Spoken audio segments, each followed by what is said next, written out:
Hola amigos y amigas, ¿cómo están? Soy Renzo Cavani, profesor de Derecho Procesal de la Pontificia Universidad Católica del Perú, y este es un nuevo video del curso virtual Postulación del Proceso. Hoy nos corresponde entrar a la semana 3 y específicamente en este punto vamos a hablar de dos temas. Vamos a hablar de presupuestos procesales y condiciones de la acción, y en un siguiente video vamos a hablar sobre inadmisibilidad, improcedencia e infundabilidad. Son temas que están bastante conectados y ya vamos a ver por qué.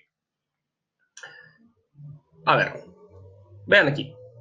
Cuando hablamos de presupuestos procesales y condiciones de la acción, que están entre comillas, no por casualidad, por cierto, tenemos que tener en cuenta de que son temas que son particularmente clásicos en la doctrina procesal.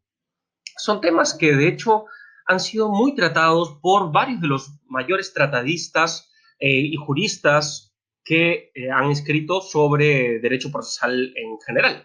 Es muy difícil encontrar, por ejemplo, manuales de derecho procesal sin que se aborde este tema. Y de hecho hay muchas teorías que buscan explicar en qué consiste exactamente estos presupuestos procesales y las así llamadas condiciones de la acción. De hecho, el término presupuestos procesales corresponde propiamente a una obra de 1868, que aquí les coloco el año, de un autor que se llama Oscar von Bülow, que es este señor que lo tienen aquí a la derecha. Él escribió una obra un poco en la tradición de finales del siglo XIX de Alemania, en que buscaba demostrar la autonomía conceptual de la relación jurídica procesal. Y para poder demostrarlo, él buscaba, pues, decir que esta relación jurídica procesal, diferente a la relación jurídica obligacional, ¿cierto?, tenía sus propios presupuestos. No quiero entrar un poco a explicar la obra de Bülow, esto se podrá hacer tal vez en otro video, pero pues es un poco la idea. A partir de esta teoría, muchos otros autores, alemanes, italianos, por supuesto también, buscaron trabajar conceptualmente con estas categorías. Lo que se buscaba un poco aludir, y eso es un poco lo que Bülow trataba de decir, era que había una serie de elementos, una serie de requisitos que debían analizarse previamente a la resolución de fondo. Y un poco Bülow trataba de equiparar esta primera fase, digámoslo así, de análisis de estos elementos previos a la resolución de fondo, equiparando con el proceso romano, principalmente el proceso romano clásico, concretamente el proceso formulario, en que habían estas dos fases, una fase in iure y una fase apud judicem, una frente al pretor y otra frente al juez, ¿sí? Entonces, haciendo una especie de equiparación, el tema, por supuesto, es mucho más profundo. Bülow trataba de mostrar esta autonomía de la relación jurídica procesal. El punto concreto aquí es, por ejemplo, si nosotros vamos a analizar lo que se dice en el Perú, que es lo que ya voy a entrar ahora a comentarles, y lo que, por ejemplo, se suele trabajar en Alemania o en Italia o en Brasil, por ejemplo, vamos a encontrar diversos tipos de conceptos, diversos tipos de formas de presentar el problema. Entonces, esta teoría de los presupuestos procesales y las condiciones de la acción en los países, al menos de la tradición continental, tiene en común de que estamos refiriéndonos a elementos que deben configurarse previamente a una resolución de fondo, ¿ok? O en todo caso, que se analicen previamente y que deben estar bien configurados, bien digamos, los actos postulatorios del demandante deben contener estos elementos para que el juez pueda dar respuesta a la cuestión principal que está planteada por el demandante, ¿no? Por ejemplo, si es que yo pido 1.000, entonces antes el juez debe saber o debe determinar si es que él es competente, si es que el demandante tiene capacidad procesal, si es que los requisitos de la demanda están bien configurados, etcétera, ¿sí? Esto es el mundo de los así llamados presupuestos procesales y condiciones de la acción. Entonces, ustedes en los manuales de diversos autores digamos, de diferentes países, van a ver el problema presentado de una forma diferente, pero el punto común es exactamente lo que les digo. Son elementos comunes que deben estar presentes para un futuro pronunciamiento de fondo. Los elementos pueden variar, por supuesto, y esto en gran medida va a depender de la legislación. Si nosotros, por ejemplo, atendemos a lo que suele colocarse en diversos artículos o libros de nuestra doctrina, ahora la doctrina peruana, y en gran medida en las resoluciones judiciales, nosotros vamos a ver esto de acá que les muestro. Vean, los presupuestos procesales, dice, son requisitos para la existencia de una relación jurídico-procesal, entiéndase procedimiento, aunque no es lo mismo, pero bueno, entendámoslo así, válida, ¿cierto? Mientras que las condiciones de la acción son requisitos o elementos que deben configurarse para que pueda existir un pronunciamiento válido sobre el fondo. Esta definición, les digo, es absolutamente común. Es muy común encontrar esto en, pues, lo que se suele leer por ahí, en el Perú. Sin embargo, no sé si, sobre todo a los abogados litigantes que están viendo este video, no sé si esto les hace un poco de ruido, o inclusive a los propios estudiantes, ¿no? Pues, ¿cuál es la diferencia exactamente entre una y otra? Más allá de los elementos que suelen estar agrupados en un lado o en otro, o sea, los elementos de los PP y los elementos de las CA. Y es que realmente esta diferenciación hace bastante ruido, digámoslo así. Sobre todo si es que nosotros atacamos a su, pues, fineza conceptual, si se quiere. Al menos en mi opinión no queda nada claro cuál es la auténtica diferencia entre uno y otro, puestos así los términos, puestas así las definiciones. ¿Por qué? Porque tanto la resolución jurídica, la relación jurídica procesal, como en todo caso los actos del procedimiento o del proceso, deben estar bien configurados para que una decisión de mérito sea válida. O sea, si nosotros decimos, por ejemplo, sí, los presupuestos procesales son elementos que deben estar bien configurados para una relación jurídica procesal válida. Bueno, en realidad lo que se está diciendo es exactamente lo mismo, porque una relación jurídica procesal debe ser válida para que se pueda llegar a un pronunciamiento de fondo. Entonces, ¿dónde está exactamente la diferencia? Pues en realidad, en mi opinión, no la hay propiamente. Aquí solamente un pequeño detalle.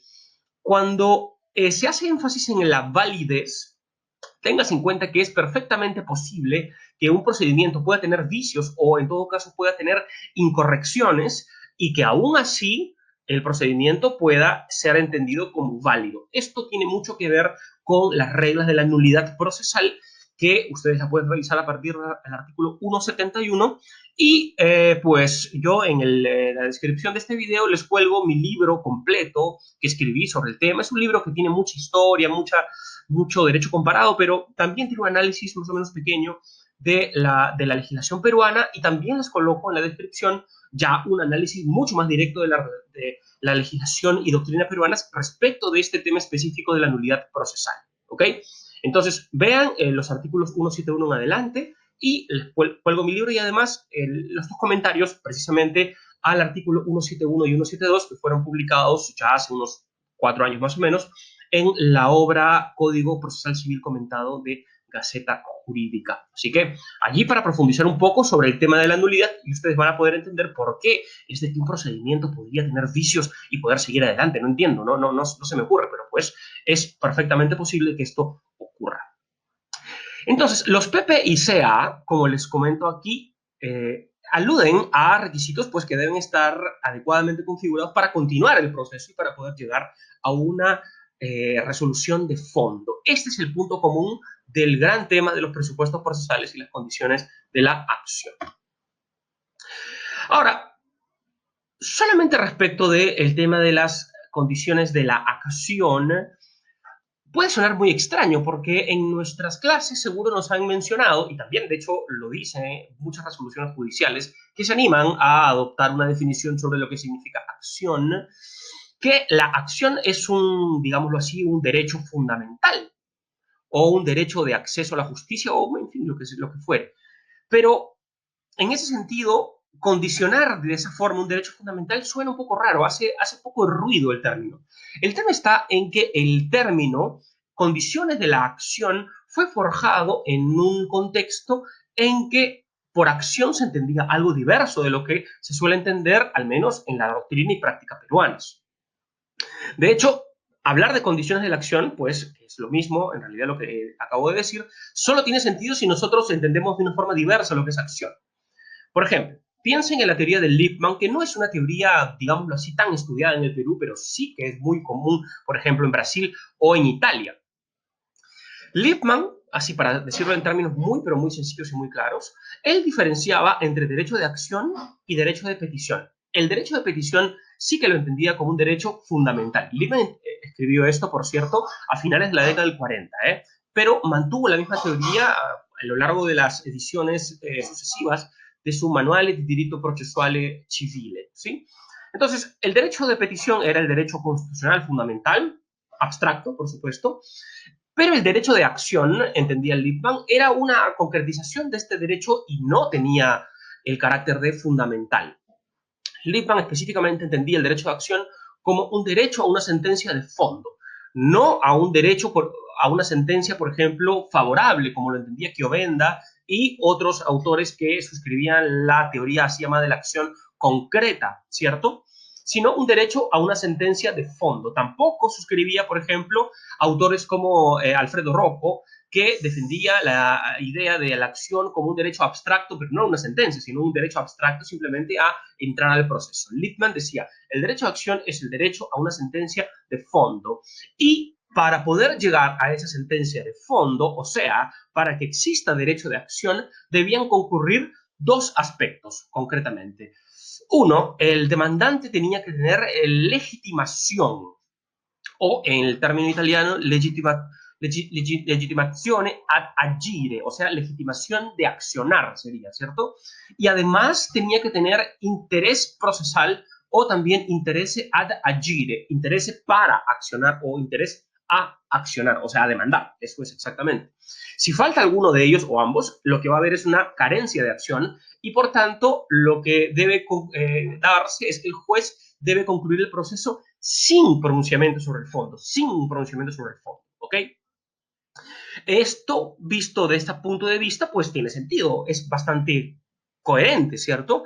Entender el derecho de acción de esa forma. Pero si es que se entiende el derecho de acción propiamente como un derecho fundamental, entonces ya las cosas comienzan a ser un poco más complicadas. No quiero seguir en la teoría de Lippmann, que es bastante particular, ¿cierto? En el artículo que les cuelgo en la descripción he hablado un poco sobre la teoría de Lippmann y también de Chiovenda, mostrando cómo es de que para ellos sí que tiene sentido hablar de condiciones de la acción, pero no para nuestro contexto, ¿sí?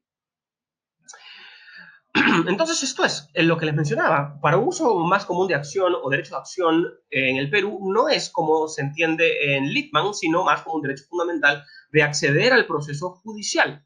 Ahora, vean que la Constitución del 93 no habla de derecho de acción ni acción de ningún lado. Habla de debido proceso, habla de tutela jurisdiccional, concretamente en el artículo 139, inciso tercero. Y esto ha llevado, por ejemplo, a que algunos teóricos como Giovanni Priori, por ejemplo, en un artículo que también les comparto abajo, que es muy interesante, que él aparte la idea de acción y trate de la tutela jurisdiccional fundamentalmente. ¿Ok? Giovanni hace una distinción entre tutela jurisdiccional y debido proceso que yo no estoy muy de acuerdo en realidad, pero al menos es una postura interesante que vale la pena ser estudiada y pues la coloco aquí abajo para que ustedes también puedan consultar. ¿Sí? Entonces, perdón, condiciones de la acción es un término problemático y creería yo que una propuesta terminológica como por ejemplo la que aborda el profesor Sergio Casasa en su libro Las excepciones procesales, de diferenciar entre presupuestos procesales formales y presupuestos procesales materiales tiene un poco más de sentido en realidad.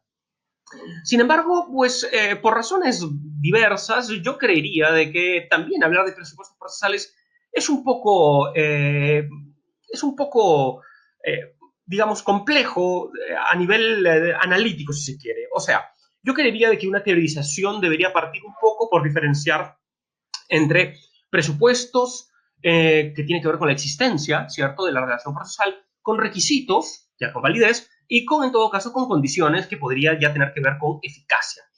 Y también diferenciar entre presupuestos o requisitos objetivos y otros subjetivos. Objetivos, los que corresponden al juez, y subjetivos, los que corresponden a la parte. Entonces, por ejemplo, si la competencia tiene que ver con, de alguna manera, con validez, que luego en próximos videos veremos de que esto también es un poco complicado, entonces la competencia no sería tanto un presupuesto, ¿no? Sería más un requisito. Pero en fin, yo hace muchos años, 9 o casi ya 10 años, escribí un pequeñísimo texto sobre presupuestos procesales, un poco tratando de contribuir un poco con una mejor teorización, un mejor trabajo conceptual. Ese trabajo, por supuesto, tendría que revisarlo nuevamente, pero también se los cuelgo para que ustedes puedan revisar al menos una propuesta alternativa a la que se suele tener en el Perú. ¿Sí?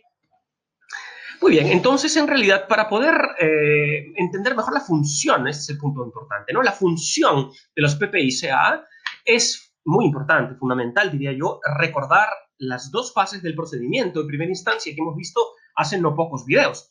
La fase así llamada postulatoria y la fase instructorio-decisoria. En la fase postulatoria habíamos dicho que es principalmente la fase en que se discute todo lo concerniente, ¿recuerdan?, a los elementos que deben estar presentes para que se pueda llegar a un pronunciamiento sobre el fondo. Bueno, es exactamente estos elementos en lo que consiste, en general, los PP y los CA. O sea, los PP y CA deben estar presentes para poder llegar a la segunda fase, a la fase instructorio-decisoria. ¿Sí? La discusión sobre los PP y los CA se da principalmente en la primera fase, pero eso no quiere decir de que la discusión sobre los PP y CA quede clausurada luego que se pasa a la segunda fase. Pues no, en realidad, mis amigos y amigas, en realidad vamos a sorprendernos, por ejemplo, cuando veamos una norma como la norma del 121, párrafo tercero.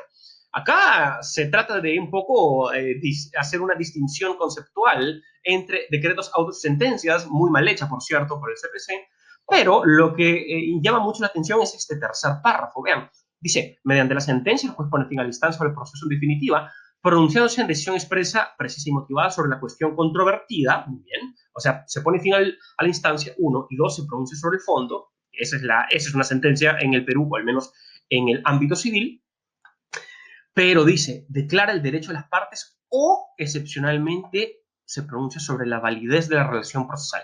¿Qué significa esto? O al menos, ¿cómo lo ha entendido nuestra práctica? Lo ha entendido que, aun cuando se pronuncie el saneamiento procesal, artículo 465, aun cuando se pronuncie el saneamiento procesal y se dé inicio a la segunda fase y luego esta segunda fase siga transcurriendo con la discusión sobre los hechos, sobre las pruebas, testigos, peritos, inspección judicial, etcétera, etcétera, etcétera, cuando el juez va a emitir la sentencia, él podría tomar otra decisión. Podría él optar por emitir un auto que se pronuncie sobre la relación procesal. O sea, entre otras cosas, que pueda declarar la improcedencia de la demanda. Increíble, ¿no? Alguien diría, bueno, no puede ser. Después de pasar a la segunda fase, se supone que no debería haber nada más que hacer que una sentencia de fondo. Pues eso es exactamente la posición que ha asumido el proyecto de reforma del Código Procesal Civil, que también se los coloco en la descripción de abajo y les invito a que lo miren. Allí es clarísimo, hay preclusión para el juez una vez de que se expide el saneamiento del proceso. Es que tiene que ser así. Las resoluciones que anulan el proceso en vez de sentenciar son realmente perjudiciales para las partes y, creo yo, no se justifican por nada. Pero nuestra práctica entiende de que esto es una norma que permite al juez, pues, si es que no hace un debido control en el saneamiento, de poder tumbarse todo el proceso y, como dice este canal, a foja cero. Entonces, esto es bastante complicado, pues, por decir lo mínimo, ¿cierto?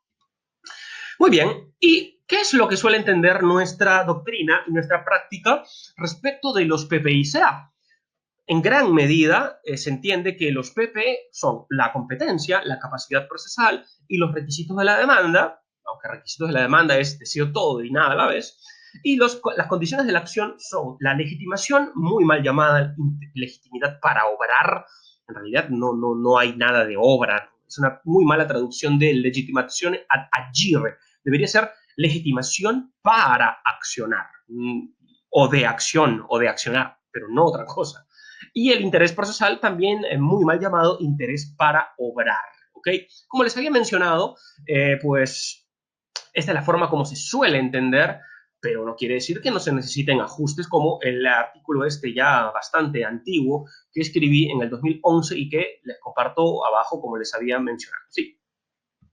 Y ya terminando este breve video, espero que haya sido breve, de hecho, aunque no estoy llevando mucho el tiempo, algunas dudas que vamos a responder en los próximos vídeos.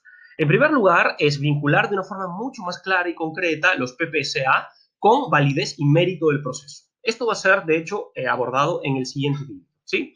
También en los próximos vídeos ya vincular la idea de competencia con la validez, vamos a ver de que antes estaban muy conectados, hoy ya no tanto. La capacidad procesal con el reciente, bueno, más o menos reciente, decreto legislativo 384, que tiene que ver con las normas sobre las personas con discapacidad. Esto afectó bastante la propia teorización sobre la capacidad procesal en el derecho procesal civil peruano. Veremos también, por ejemplo, si la legitimación al final es forma, o sea, que tiene que ver con la validez del proceso, como se suele entender en nuestro CPC, y buena parte de la doctrina y nuestra práctica también lo entiende, o si en realidad no le hace, digámoslo así, cuando menos un guiño, ¿no?, al fondo del proceso. Esto lo veremos en su momento. Y también, por supuesto, veremos lo que concierne al interés procesal en su vinculación con el artículo 6 del Código Civil, que tiene que ver con el interés, ¿no?, para poder accionar o contestar una demanda, que es una norma muy misteriosa, y también con la famosa sustracción de la materia, que estaría, porque lo veremos, regulada en el artículo 321 del Código Procesal Civil. Teniendo esto en cuenta, mis queridos amigos, no me queda más que pedir que se suscriban a este canal, que les esté gustando, por supuesto, el curso, que le den like a este video, denle like, por favor, y que vean los cursos anteriores, los videos anteriores, para que puedan un poco estar al tanto de que lo que se está discutiendo aquí.